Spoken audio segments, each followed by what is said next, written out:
বাংলাদেশের cricket team এমনই একটা বলদ মার্কা ক্রিকেট টিম যে অন্য টিমকে নিজেদের ঘরের মাঠে 120 থেকে 30 রানে আটকাতে গিয়ে নিজেও যখন প্রথমে ব্যাট করে 120 থেকে 30 রানের মধ্যে নিজেও অল আউট হয়ে যায়।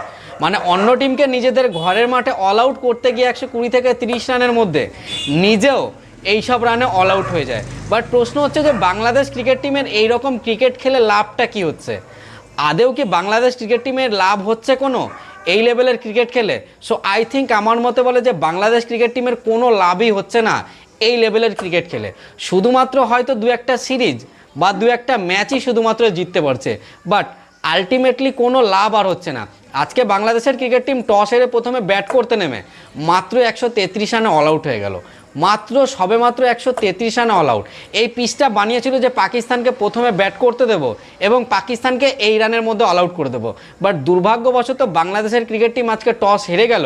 ইভেন পাকিস্তান টসে জিতে প্রথমে ফিল্ডিং করার সিদ্ধান্ত নিল বলেই বাংলাদেশের ক্রিকেট টিমের প্রথমে ব্যাট করতে নামলো এবং 133 রানে ফুল অল আউট হয়ে গেল।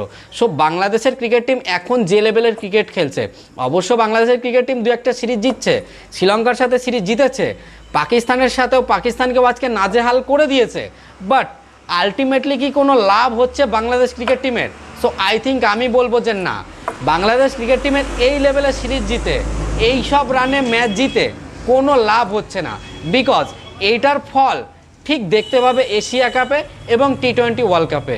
এখন বাংলাদেশের ক্রিকেট ফ্যানরা যারা যারা খুব খুশি বাংলাদেশের ক্রিকেট টিমের খেলা দেখে, বাংলাদেশ ক্রিকেট টিমের পারফরমেন্স দেখে, তারাই কিন্তু কান্না করবে এশিয়া কাপে এবং 2026 টি20 ওয়ার্ল্ড কাপে। বিকজ এইসব খেলাগুলো যখনই হবে তখনই এই লেভেলের পিচে খেলা হবে না, তখনই বেশ ভালো লেভেলের পিচে খেলা হবে আর সেখানে বড় বড় রান হবে। মোটামুটি 180 থেকে 200, 170 কমন, মানে 210-20 এই লেভেলের কমন রান হবে।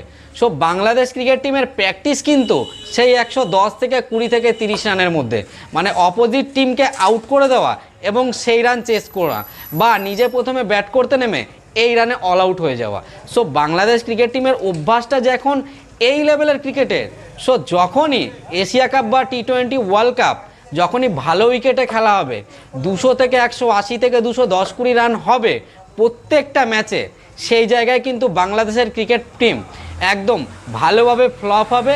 এবং বাংলাদেশের ক্রিকেট ফ্যানরা যারা আজ বাংলাদেশের ক্রিকেট দেখে যারা খুশি, মানে যারা ভাবছে যে বাংলাদেশের ক্রিকেট টিম খুব ভালো ক্রিকেট খেলছে, তারা আজকে যারা হাসছে তারাই কিন্তু এশিয়া কাপে এবং 2026 টি20 ওয়ার্ল্ড কাপে তারাই কান্না করবে।